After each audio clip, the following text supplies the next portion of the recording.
Josimeire Alves é historiadora, gestora cultural, é negra e mineira.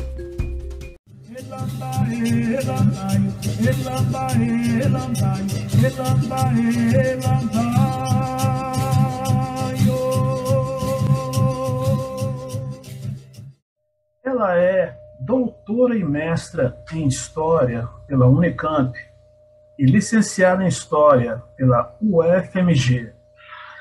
É integrante do GT Emancipações e Pós-Abolição em Minas Gerais e do núcleo gestor do programa Ações Afirmativas da UFMG.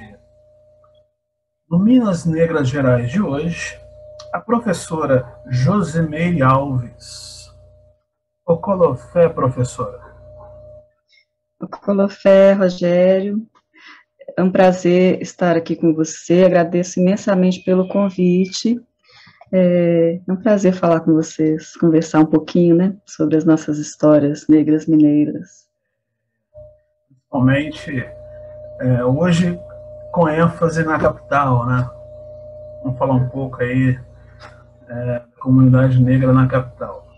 E a primeira perguntinha que eu tenho para você é a seguinte: você vem desenvolvendo uma pesquisa de doutorado acerca da questão comunidade negra pós-abolição na capital mineira. Quais questões ainda estão pendentes desde aquela época? É possível a gente encontrar respostas para elaborarmos possíveis soluções?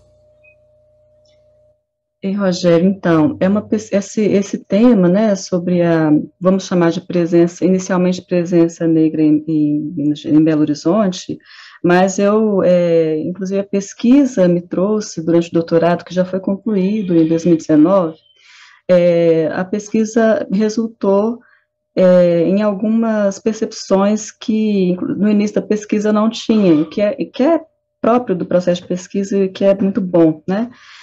Então, eu procuro falar mesmo da presença de africanos, africanas e seus descendentes em Belo Horizonte, mesmo antes da existência da capital. Então, foram pessoas de origem africana, que era uma população preponderante no território, né, formando o território que deu origem a Belo Horizonte, que era o Arraial do Curral del Rei, ou o distrito do Curral del Rei, né, desde o século XVIII, no início dos 1700, até 1891, 94, quando deu-se o início da capital, né, da cidade de Minas, da construção da nova capital, que foi nomeada Cidade de Minas, e depois foi nomeada Belo Horizonte, ao longo do processo. E essa presença, então, de pessoas que hoje nós chamaríamos de pessoas negras no território, nossa presença africana no território, por meio de africanos e seus descendentes, ela é muito antiga e é muito preponderante. Assim como para várias regiões de Minas Gerais, são raríssimas as exceções em que a população africana, de origem africana, não era predominante, né, no século XIX, por exemplo, mas no caso de Belo Horizonte, desse território que antecede Belo Horizonte, que é o Curral del Rei, o que as pesquisas que eu fiz durante o doutorado mostraram foi que essa presença é preponderante, e eu quis entender um pouco o que significava isso. Mas, sobretudo, eu parti de um problema que não era esse, a gente nem sabia que tinha uma presença preponderante da população de origem africana no território antes da pesquisa. O meu problema de pesquisa inicial era: eu quero conhecer uma coisa que é uma lacuna na historiografia sobre a cidade de Belo Horizonte. Esse era o problema principal, que era a existência de população negra, especialmente de famílias negras. Me interessava entender, perceber, né, identificar, perceber, compreender experiências e trajetórias de famílias negras em Belo Horizonte. E por que eu quis que eu constituísse como um problema de pesquisa? Porque, muito embora quando a gente vai ler a historiografia sobre Belo Horizonte, sobre a cidade de Belo Horizonte, sobre a capital, a gente não percebe essa presença, então dá-se a entender que Belo Horizonte ou foi construída a partir do nada, porque há uma narrativa de que o arraial do Curral del Rei foi totalmente destruído para dar lugar à capital. Essa narrativa é muito forte ainda hoje,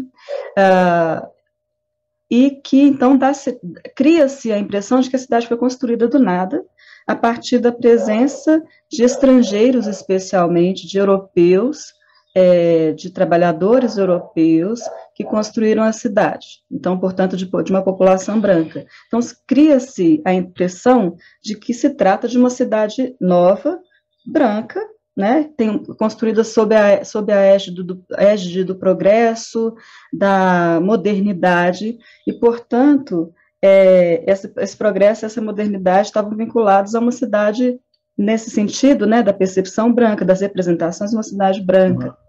Essa historiografia, vamos dizer.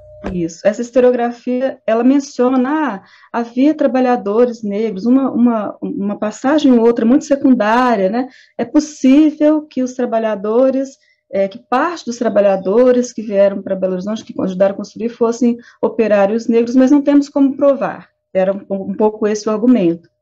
No entanto, eu cresci num lugar, eu nasci em Belo Horizonte, num bairro que chama Bairro da Concórdia, que é um grande quilombo em Belo Horizonte, embora não se nomeie como quilombo, porque ele está ligado justamente a essa história da remoção da população negra e pobre do território central da capital, né, da região do centro, que foi se enobrecendo, a região da Barroca, e aí teve que ter uma negociação para a remoção desses trabalhadores nos anos 20, 1920, né, do século passado, e constituiu-se uma legislação que permitia à prefeitura criar um bairro, uma vila, né, um bairro que era a Vila da Concórdia, assim como criou depois outras vilas para operários e tudo, porque a presença desses trabalhadores na capital, de acordo com os documentos, no centro, né, da cidade, era um problema, porque é uma cidade criada a partir de princípios higienistas, né, positivistas, higienistas, então era alguma coisa que não era a presença, o corpo preto, né, dessas pessoas,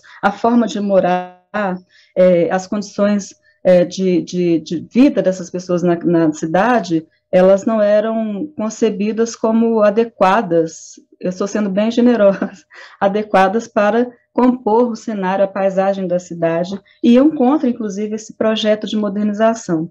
A narrativa também é uma narrativa eurocêntrica, e isso me chocava com a percepção que eu tinha a partir das minhas vivências. Como eu dizia, eu nasci num bairro que é o bairro da Concórdia, mas não vivemos lá, minha família e eu sou filha de pessoas que vieram do norte de Minas Gerais, né, na verdade, mais precisamente, do norte não, mais precisamente do Vale do Jequitinhonha. E meu pai e minha mãe, né, são pessoas que vieram de família né, as referências, né, culturais e, enfim, fenotípicas da gente de pessoas negras e de pessoas dos povos nativos, né.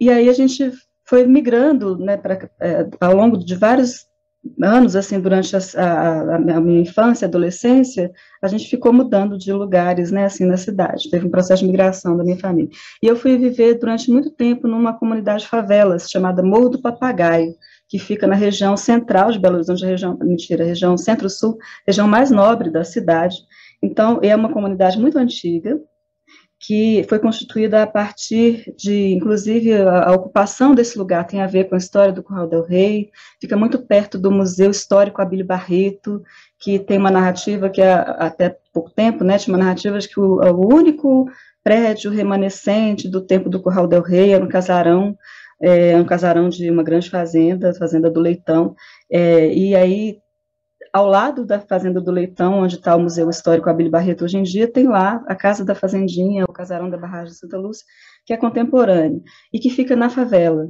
Essa favela, esse lugar, ele existia antes da cidade existir, que hoje é a comunidade do aglomerado de Santa Lúcia.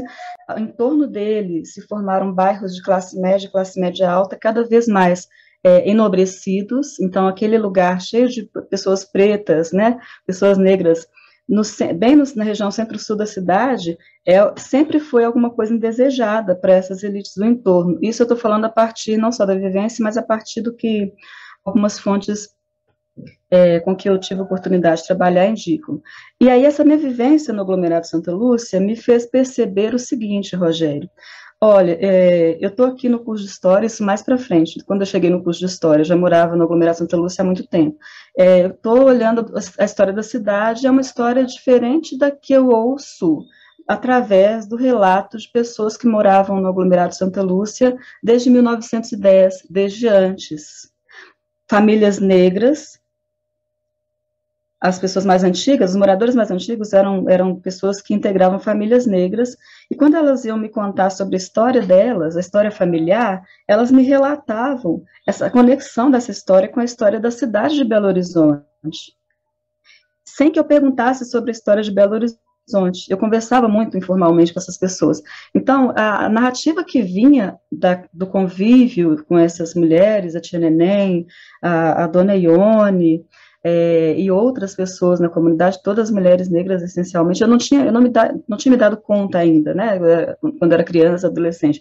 Depois eu fui elaborando, percebendo isso, olha, tem uma presença de pessoas, de trabalhadoras e trabalhadoras negras que migraram para Belo Horizonte, no caso dessas famílias, bem no início da história da cidade, e que são elementos importantes aqui, por exemplo, para ajudar, são mão de obra, a presença dessas pessoas não se restringe a ser mão de obras, mas, no mínimo, elas me contavam da presença de trabalhadoras e trabalhadores negros atuando na construção da cidade, construção civil mesmo, falando, como pessoas empregadas nas atividades domésticas, mulheres especialmente, e contavam também sobre outras estratégias militares, né, os homens, a ascensão social dessas famílias, o máximo que era possível naquele momento, né, nas primeiras décadas do século XX, para aquela população negra, era uma ascensão por meio do trabalho como militares para os homens, para alguns homens, né, enfim. E tem outras relações que eu fui percebendo a partir daí, então eu entendi, olha, tem um problema de pesquisa aqui, tem uma narrativa que não dá conta dessa presença que existiu, né, dessa presença negra que existiu, no mínimo, desde 1910, que eu estava considerando, enquanto o que eu tinha ouvido, né, das minhas senhoras, né, minhas queridas senhoras da Vila Estrela, no aglomerado Santa Lúcia, e eu quero investigar mais, eu quero investigar, então, outras narrativas de famílias negras que se entendam como negras e que possam me contar sobre essa trajetória, essa experiência, como é que era viver na cidade nessas primeiras décadas. Então, eu ouvia muito filhos e netos, né, filhas e filhos e netos dessas pessoas.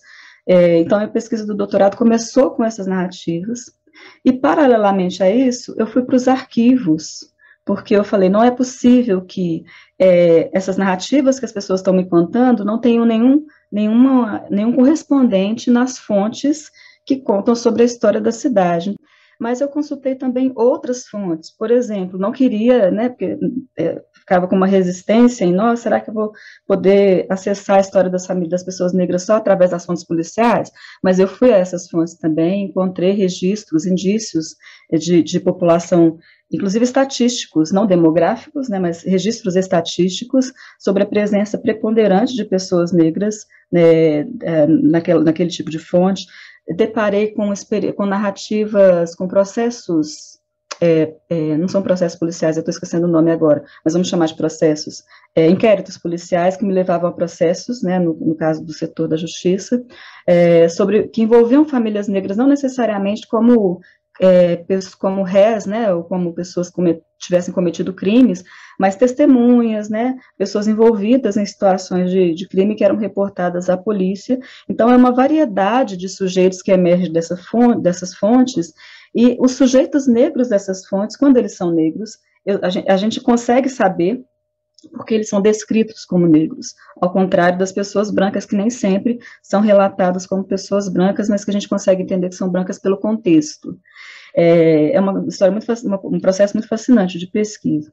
Mas, então, essas fontes, descobri também, por exemplo, fontes relacionadas à Santa Casa de Misericórdia da cidade, que também me permitiam ver que existiam pessoas negras. Então, as fontes médicas e policiais, ao contrário do que se dizia sobre a impossibilidade de fazer historiografia falando da população negra em Belo Horizonte, porque não tinha fonte, Esse tipo de fonte, por exemplo, existem outros, me permitiam acessar sujeitos negros como agentes da história da cidade.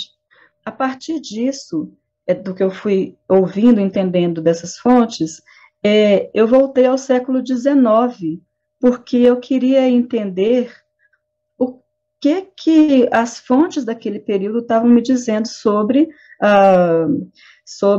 esse momento do pós-abolição, que me interessava muito, as primeiras décadas da história de Belo Horizonte, pelo pós-abolição, que é também uma abordagem que não é feita sobre a história de Belo Horizonte, percebe?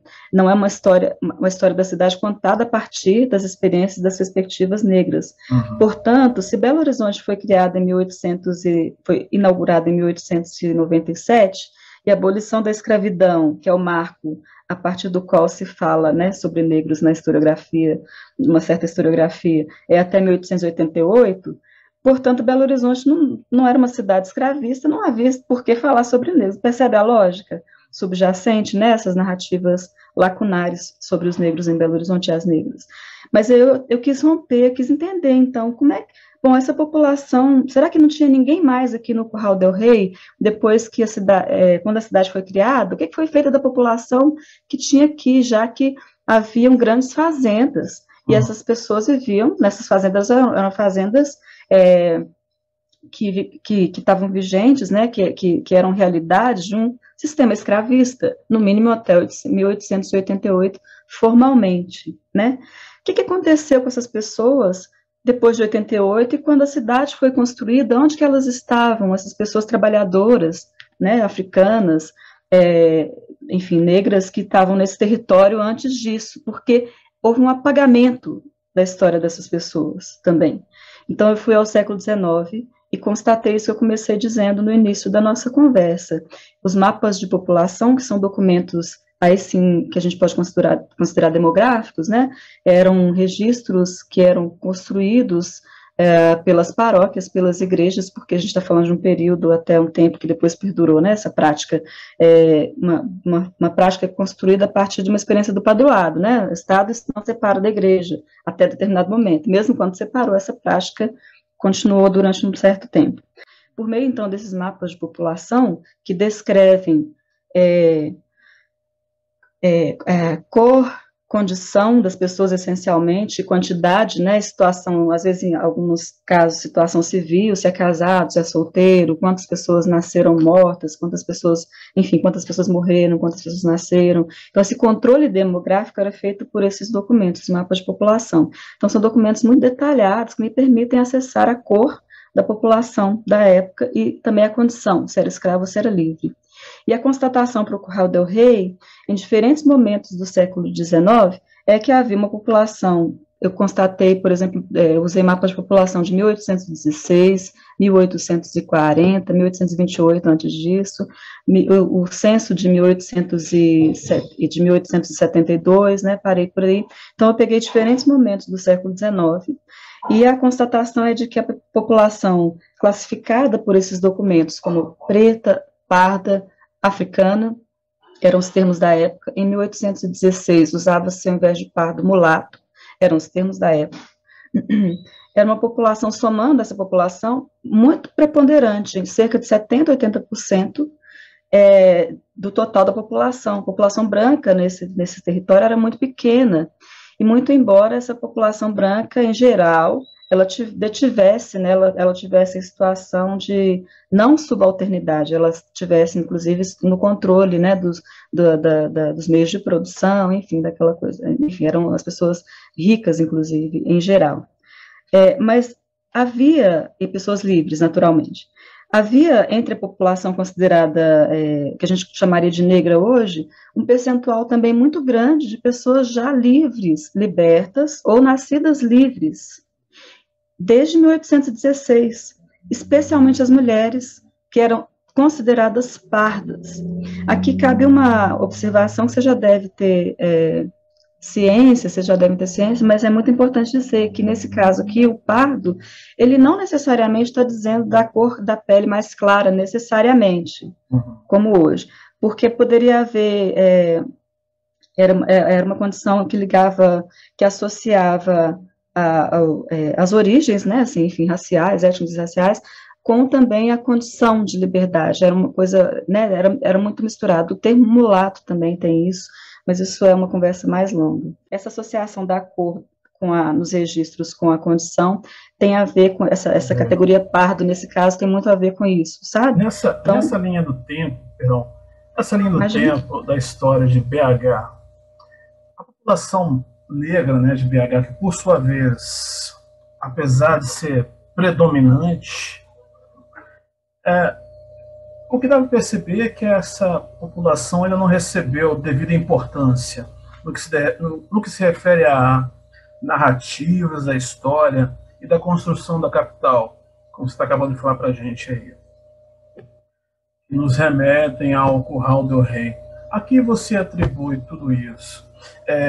Pegando o gancho também nessa pergunta, teria isso aí pinceladas de racismo estrutural? Então, o que acontece? Quando a gente fala de racismo estrutural, uma experiência de indagar a história como a que a gente teve, assim, ela é muito interessante para a gente perceber como que isso se constitui, né, como que isso se forma. Então, a resposta à sua pergunta, ela é quase uma pergunta retórica, né, a gente sabe que a gente está falando de um contexto de racismo estrutural, que está muito... que está entranhado, né, na nossa formação social, na sociedade brasileira como um todo, que tem a ver com essa lacuna por exemplo, de tratar a narrativa historiográfica de uma cidade como a de Belo Horizonte, sem se preocupar com incorporar essa diversidade de pontos de vista, mesmo para uma historiografia já dita, digamos assim, a gente não está falando de uma historiografia do século XIX exatamente, no sentido de uma historiografia positivista, que tem alguns limites, que tem potenciais, mas que tem alguns limites. A gente está falando de uma historiografia que já incorpora novos sujeitos, né, desde os anos 70, novos temas, e mesmo assim, essa historiografia não deu conta de perceber a presença, não deu conta de tratar, né, de perceber e de tratar com a devida relevância, ou de indagar mesmo, de tratar isso como uma questão de pesquisa, a presença dessa população negra. Então, a naturalização de uma narrativa sem a presença dessas pessoas é uma expressão explicita, algo dessa natureza, vamos chamar, assim se eu posso chamar, desse racismo estrutural, constituindo, inclusive, a produção de representações sobre as cidades, sobre os lugares, sobre os sujeitos, né? Então, a gente está falando a partir da lacuna e do silêncio, que a lacuna e que o silêncio, eles são muito eloquentes para dizer para a gente desse racismo estrutural. Então, a gente está falando, sim, de um problema estrutural, Rogério, e que não está separado, não está dissociado de uma coisa que você me perguntou lá no início da nossa conversa, e que eu dei uma volta, mas que eu estou aqui para falar sobre isso. Essa questão da lacuna, de um problema de representação dessas pessoas na construção da historiografia, por exemplo, ou da construção de narrativas de memória, ela não está dissociada, ela é a contraface, por assim dizer, ou enfim, uma face complementar, de um problema que por exemplo, que é também ligado ao racismo estrutural, que é a precariedade da liberdade das pessoas de origem africana, tanto no passado quanto no presente. E quando eu falo dessa precariedade, eu estou falando desde situações como, olha, no século XIX, o risco, por exemplo, no século XIX, o risco de, mesmo sendo livre, a pessoa correr o risco de ser reescravizada. Estou falando também da situação que é de muitas pessoas que estavam vivendo no século XIX nesse território também, em Minas e no território do Curral do Rei, que eram provavelmente escravizadas ilegalmente, se a gente considera, por exemplo, o período de 1850, de 1830 a 1850, em que a escravidão foi ilegal no Brasil, porque havia uma lei que proibia o tráfico, mesmo assim ele ocorria, né? Então, a gente está falando de uma situação de liberdade precária também nesse sentido. A gente está falando também, ao mesmo tempo, de situações de precariedade e liberdade que repercutem até os dias de hoje e que tem a ver com o alto índice de encarceramento de população negra, pobre, o alto índice de precariedade, né, ainda hoje, apesar dos avanços, para populações não brancas em geral e para a população negra no Brasil, em termos de condições materiais de vida, né, também, em termos de condições de acesso à saúde, em termos de, a gente não precisa ir longe, a gente está gravando esse registro no momento mais dramático da pandemia no Brasil, e que se a gente olha os dados, a gente vê quais são as pessoas que estão morrendo mais. Repórter SUS. O que acontece no seu Sistema Único de Saúde? A pandemia não é a mesma para todos. Os dados do IBGE, o Instituto Brasileiro de Geografia e Estatística, mostram que pretos e pardos morrem mais do que brancos em decorrência de Covid-19 no Brasil. A confirmação também pode ser feita a partir de 2 estudos realizados neste 1 ano da doença no Brasil. Um é do Núcleo de Operações e Inteligência em Saúde, grupo da PUC do Rio. O levantamento demonstrou que, enquanto 55% de negros morreram por Covid, a proporção entre brancos era de 38%. Percentual de pessoas que estão morrendo mais. Se a gente olha para o status econômico, socioeconômico, e para a questão de cor e raça, né? É a população negra que está sendo mais vitimada pela Covid. Isso não é uma coisa natural, isso não é porque Deus quer, é porque a gente está falando de um problema estrutural antigo no Brasil, fundamentado no racismo, que não tem a ver apenas com a pobreza, ela tá tudo imbrincado. Então, quando a gente fala de racismo estrutural, esse problema, essa naturalização de não falar da presença negra em Belo Horizonte, na minha percepção, enquanto pesquisadora, ela não está dissociada da mesma estrutura, da mesma, vamos chamar de mentalidade, mesmo tipo de mentalidade que não vê problema em que a maior parte da população negra que esteja morrendo sejam pessoas negras, né, e uma parte da sociedade ainda acha que é exagero a gente apontar esse dado, né, o pessoal não fala muito hoje, mas era o tal do mimimi. A gente está falando de um problema muito sério que precisa ser encarado como tal. E a historiografia, a produção de representações, ela não está dissociada disso tudo que a gente está conversando. Quais seriam as políticas que vêm sendo implantadas para ao menos amenizar essa questão do negro que reside em BH? E caso elas existam, estariam elas sendo eficazes na busca de soluções e problemas da comunidade de afrodescendentes por aí? Eu acho importante dizer assim, que eu não vejo a situação, eu sei que tem singularidades, né? Uma pessoa que está vivendo em Belo Horizonte, uma pessoa negra vivendo em Belo Horizonte, ou pessoas negras vivendo em Belo Horizonte, tem mais acesso a determinadas coisas do que pessoas negras que estão vivendo, por exemplo, em situação de precariedade também, mas em outras regiões de Minas e do país, né? Mas, de modo geral, eu entendo que qualquer política pública que precise ser feita para que essa situação mude, essa situação de precariedade mude, ela precisa ser pensada como uma política incorporada mesmo como política de Estado, né, e não como política que dependa de um governo ou de outro. Isso para todos os setores, para a área da saúde, para a área de geração de emprego e renda, para a área de políticas habitacionais, políticas educacionais, né? Então, eu entendo que a população negra de Belo Horizonte, ela não está, né, dissociada de um contexto que é bem mais geral e que nos une, né, dessa forma, enquanto pessoas negras nesse país, de uma maneira muito específica, né? Assim como, por exemplo, a gente fala muito das políticas da situação das pessoas negras no Brasil, inclusive pela preponderância, mas eu acho que, por exemplo, na minha própria pesquisa, tem uma lacuna que eu não consegui alcançar, sim, tem problemas de recorte de pesquisa, tem tempo para a gente pesquisar, que é, por exemplo, a gente se indagar sobre a situação da população dos povos originários, né, do que é nomeado hoje como povos indígenas, né, então acho que, exatamente, então eu acho que a gente precisa pensar de uma maneira mais articulada, por exemplo, políticas para a população negra, considerando outros né, por exemplo, os povos originários e as nossas conexões com eles, as especificidades, né, de cada desses povos, por exemplo, que são diferentes, mas eu acho que são políticas que precisam ser construídas a partir de uma perspectiva de que, olha, o Brasil é um país racista, isso não é novidade.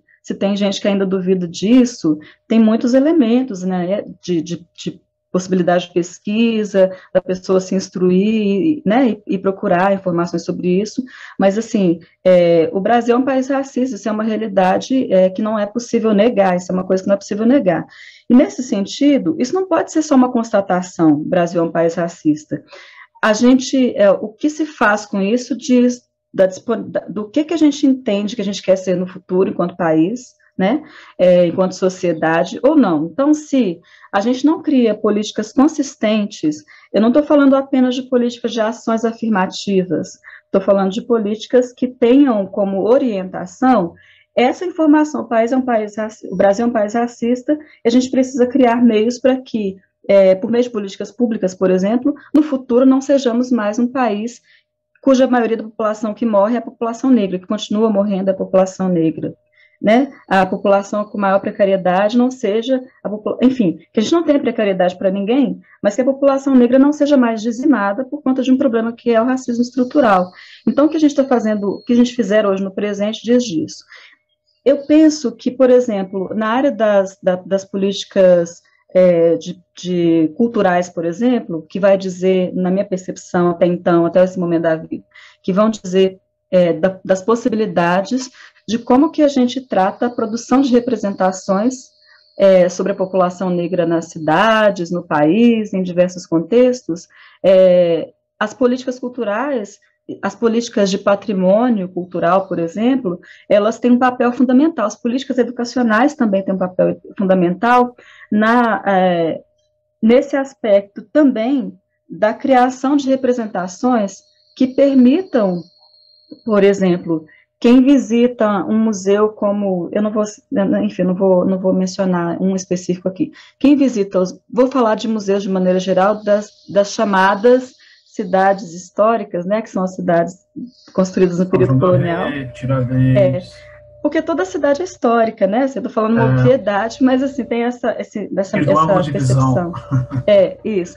Vamos falar então de São João del Rei. As pessoas que visitem São João del Rei, que visitem os museus de São João del Rei, não tenham, por exemplo, a percepção de que é possível falar de negro só a partir da escravidão, que sim, é preciso evidenciar a violência da escravidão, mas, por exemplo, a partir das exposições, do pensamento museal, das políticas curatoriais dos museus, por exemplo, de São João del Rei, as pessoas que visitem esses espaços, elas saiam de lá com elementos para pensar outras possibilidades de entenderem, de conhecerem a população negra de São João del Rei, ou que viveu no passado, as conexões com o presente, né? Então, não estou falando de a gente produzir, vamos substituir aqui a violência pelos heróis negros. Eu não estou falando disso, eu estou falando que, inclusive, eu acho que o ato de heroísmo maior os atos de heroísmo maior, se a gente for colocar nessa chave do heroísmo, se davam na vida cotidiana, né, assim, de como é que em uma situação de muita precariedade, de escravidão, de uma sociedade profundamente violenta em vários sentidos também, no período escravista, por exemplo, a gente vive as violências contemporâneas também, mas estou falando do período escravista. Como é que era possível para as pessoas, mesmo a gente entendendo que, por exemplo, a política de alforria se tornou um elemento, né, do sistema escravista, tudo tinha a ver com vantagens e desvantagens, né, numa economia como essa, mas assim, como é que era possível para as pessoas conseguirem se alforriar, mesmo que lá na frente tivesse o risco da reescravização, que as condições de vida em liberdade fossem precárias, e como é que era possível que no caso, por exemplo, do Curral del Rei, você tinha uma população majoritariamente livre, formada por mulheres ditas, né, nas fontes como pardas. Como é que isso era possível, muito antes de 1888? Que as pessoas visitem esses espaços de produção de memória e de representação sobre os lugares, sobre as cidades, e consigam perceber essas presenças de pessoas negras, das pessoas, dos povos originários, dos índios, enfim, das pessoas que habitavam esse território antes, inclusive, da história da escravidão, e consigam perceber que, mesmo em período de escravidão, de adversidade, havia agências, de pessoas que estavam em condição de subalternidade, numa sociedade escravista, mas que eram seres humanos, porque, do contrário, nós não estamos tratando essas pessoas como seres humanos. A gente, mais uma vez, como responsáveis por essas políticas de representação, de memória, por exemplo, a gente continua colocando essas pessoas num lugar, mantendo essas pessoas num único lugar, assim, de que essas narrativas têm trazido, que é a de subalternidade. Isso é inadmissível, inclusive para os dias de hoje, com os avanços que nós temos, com o tanto de pesquisa que tem sido realizada pela historiografia no Brasil inteiro. Não é possível, não é mais admissível a gente aceitar que as narrativas reifiquem o lugar de subalternidade. Posso te dar um exemplo, só para fechar essa fala sobre representações? Eu tive a oportunidade de produzir, junto com a arquiteta Lisandra Mara Silva, a pedido do IEFA, numa ação que a gente fez em 2019, era uma ação relacionada ao patrimônio, ao IFAMG, e aí uma das ações envolvia a elaboração de uma exposição, de uma confecção de uma exposição. Era uma exposição simples, que são 5 banners que estão dispostos no hall do Palácio da Liberdade. Sabe as escadarias? Não sei se já teve oportunidade de estar lá. Aquelas escadarias, está bem ali, próximas escadarias. Que a gente fez com essa exposição? A exposição chama-se Palácio da Liberdade, Leituras Negras, o que é uma afronta para determinado público que visita essa exposição. Percebe? Isso não é uma... Isso já, inclusive, aconteceram reações assim, muito adversas, assim, virulentas, de determinados públicos que foram. No entanto, o que a gente fez com essa exposição? A gente trabalhou nessa perspectiva não de contar uma verdade, qualquer que fosse ela, mas de provocar as pessoas a pensarem, quem visitasse aquela exposição, a pensar sobre o quê? Bom, será que é possível olhar para esse palácio, que é um palácio, que tem o nome de palácio, prédio suntuoso, que está aqui na praça chamada Praça da Liberdade, mas que não tem conexão nenhuma com a liberdade de que a gente está falando dessas pessoas negras do século. A narrativa não traz isso, não traz a narrativa das pessoas que se libertaram, no século XIX, as pessoas negras. Não tem a ver com isso, é uma liberdade inspirada no positivismo e também nos princípios da Revolução Francesa, mas naquela noção de progresso. Inclusive a igualdade não está ali representada junto com a liberdade na cúpula ali do Palácio da Liberdade, enfim, isso é outra história. Mas é o Palácio da Liberdade, sede do governo do Estado, foi construído para essa finalidade, e é um prédio que conta coisas. Cada elemento que tem ali conta coisas. Mas é possível pensar, por exemplo, nesse espaço como um espaço a partir do qual é possível ver a presença negra em Belo Horizonte? A gente entende que sim. E a gente fez algumas provocações, por exemplo, convidando as pessoas a pensarem nas mãos dos operários que construíram aquele lugar. Tem fotografia registrando a presença de trabalhadores negros construindo o Palácio da Liberdade, o prédio do Palácio da Liberdade. A gente trouxe essa fotografia e criou destaques, para esses sujeitos, nas imagens. Eles aparecem pequenininhos, eles são... Os trabalhadores negros não são o centro da narrativa nessas fotografias, mas aí a gente criou elementos para trazê-los visualmente para o destaque, para falarem que eles estavam ali, eram pessoas negras construindo. Aliás, todas as fotografias que você for ver da construção de Belo Horizonte, eu acredito que de outras cidades em Minas, no século XX, nas primeiras décadas, as reformas da cidade, todas, é bem provável que as fotografias registrem uma presença considerável de trabalhadores, especialmente homens negros. A gente trouxe um outro elemento, a gente pegou um elemento da própria narrativa arquitetônica desse espaço, que é muito famosa, as pessoas tiram fotos ali, que é a escadaria. A escadaria, ela tem, como em toda a arquitetura em ferro em Minas, tem elementos da sankofa, né? Então, a gente pegou aquele elemento para falar dele, olha, esse elemento aqui é um elemento africano, mas que absurdo. Não, ele é um elemento africano. Ele não é africano, porque a escadaria foi construída na Europa, foi trazida de lá, um engenheiro tal, enfim.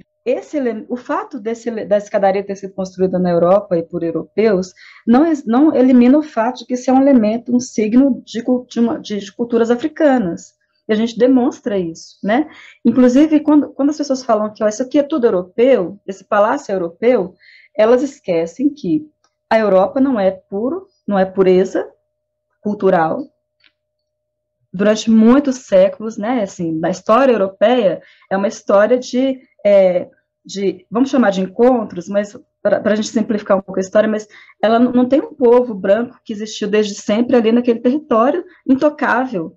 Esse povo, inclusive, esteve em contato com outros povos africanos, inclusive, explorou as Áfricas, explorou as Américas, explorou outros territórios, inclusive, vamos chamar, trouxe para os museus, eu estou querendo usar outra palavra, mas vocês vão entender, né? Expoliaram, né, riquezas culturais, tem muita coisa que é considerada europeu na formação das ciências, né, que são ditas como europeias, a filosofia, a matemática, o que quer que seja, que tem raízes em culturas milenares africanas também, seja as egípcias, seja de outros territórios no território africano, né, de outras culturas no território africano. E esse apagamento de que isso é africano, ele é também um problema que diz de um racismo estrutural, né, de dimensões mais amplas e mais profundas e mais antigas. Então, trazer esses elementos para a discussão, por exemplo, para o setor educativo, que está no Palácio da Liberdade, trabalhando com crianças de diversos segmentos, né, sociais, vão lá escolas que são escolas privadas, escolas públicas majoritariamente, faz uma diferença tremenda, né, se quem estiver trabalhando ali, se as educadoras e educadores se apropriarem de uma exposição pequena como essa, que pergunta sobre as mulheres, que traz relato, por exemplo, de como que aquele espaço, Palácio da Liberdade, ali a Praça da Liberdade, era um espaço segregado. Nos anos 20 e 30, até os anos 40, e por aí vai, havia o lado que era dos brancos e o lado que era dos pretos. Sim, e não era só para ir para o Palácio da Liberdade. Na Avenida Amazonas, no centro de Belo Horizonte, uma das minhas entrevistadas, aliás, mais de uma, me relatou que quando ela era criança acontecia isso, né? Eles passeavam, o lazer era passear no domingo no centro da cidade. Então, de um lado tinha um lado que era de quem tinha dinheiro, portanto, das pessoas brancas em geral, e do outro lado eram dos trabalhadores, trabalhadoras negras. Isso era naturalizado nessa sociedade de Belo Horizontina. Esse relato que eu estou falando aqui não deve ser uma prática exclusiva de Belo Horizonte. Em Minas Gerais, a gente deve ter outros relatos na história das cidades. Se a gente for pesquisar, e tem pesquisas que estão tratando disso, né, em Juiz de Fora, por exemplo, eu sei que tem e tal.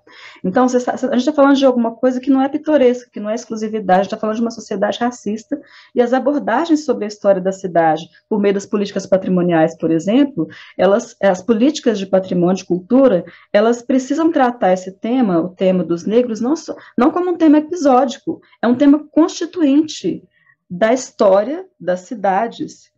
A presença da população negra, de origem africana, inclusive, nos territórios das cidades brasileiras, é um elemento civilizador, mesmo que eles não apareçam nas narrativas. Sim, pegando o gancho no que você acabou de dizer,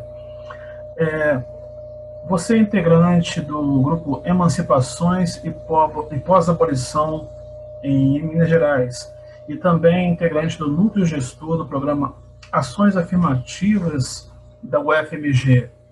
Estariam, no caso, a Universidade Federal de Minas Gerais e o Grupo Emancipações Pós-Abolição sempre engajadas nessas questões sociais e buscando soluções para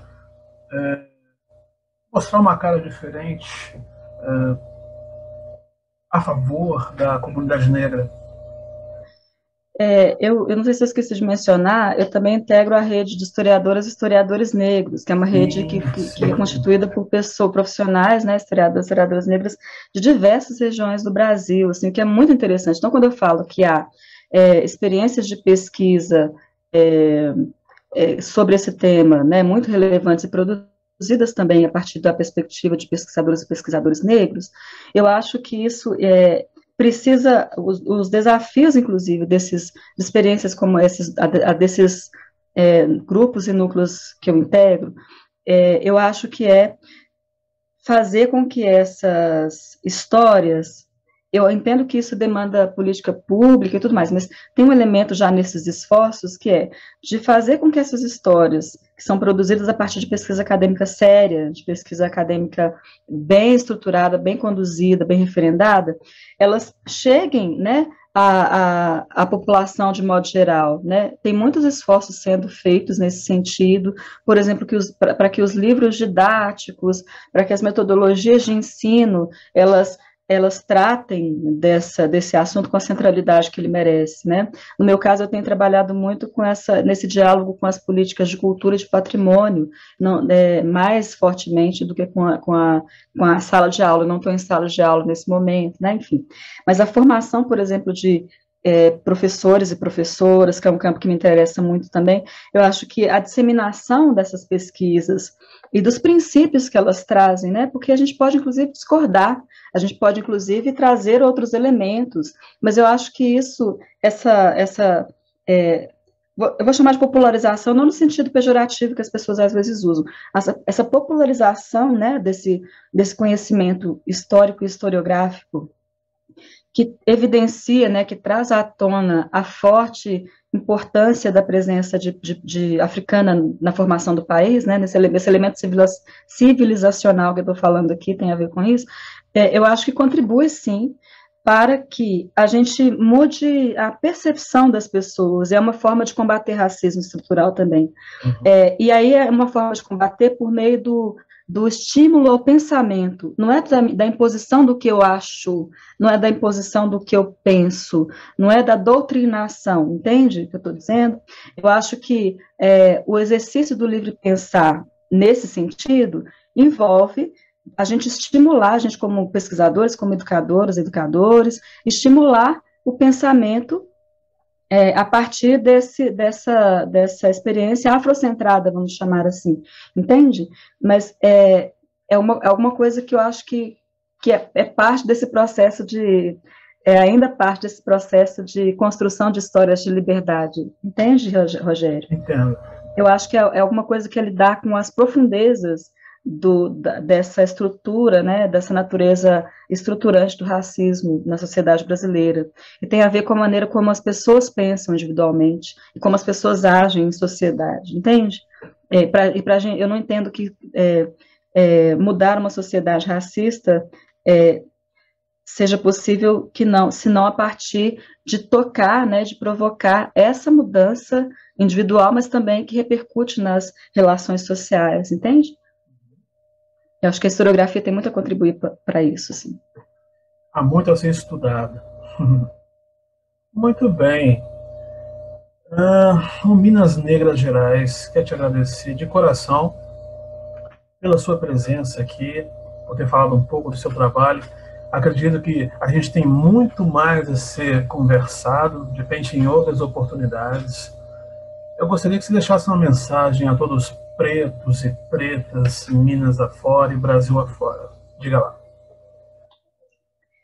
Então, eu agradeço, então, mais uma vez, profundamente pelo convite, viu, Rogério? Eu aprendo muito dialogando com as pessoas, quando eu vou falar sobre essas experiências de pesquisa. Nós aprendemos mais. Não, acho que é troca mesmo, de verdade, sem demagogia. Aprendo muito. E a mensagem que eu queria deixar é, assim, que a gente se aproprie mesmo mais da nossa história, aprenda os caminhos de se apropriar da nossa história, aprenda novos caminhos para construir uma sociedade que seja livre do racismo, e isso implica em que a gente aprenda a fazer isso a partir das nossas diferenças, que são muitas, e que isso é muito saudável, que bom que é assim, que as nossas trocas a partir dessas diferenças sejam fecundas e que nos propiciem oportunidades da gente caminhar nesse sentido, né, de construir uma sociedade de fato mais igualitária, livre, né, e justa. É isso. Muito bem. Maravilha. Josimeire Alves, historiadora da cidade de Belo Horizonte, Minas Gerais. É prova de um Brasil preto que dá muito certo. Força pra gente. Muito obrigado. Força. Tchau. Tchau. Inscreva-se no canal, dê o seu like e compartilhe com seus amigos.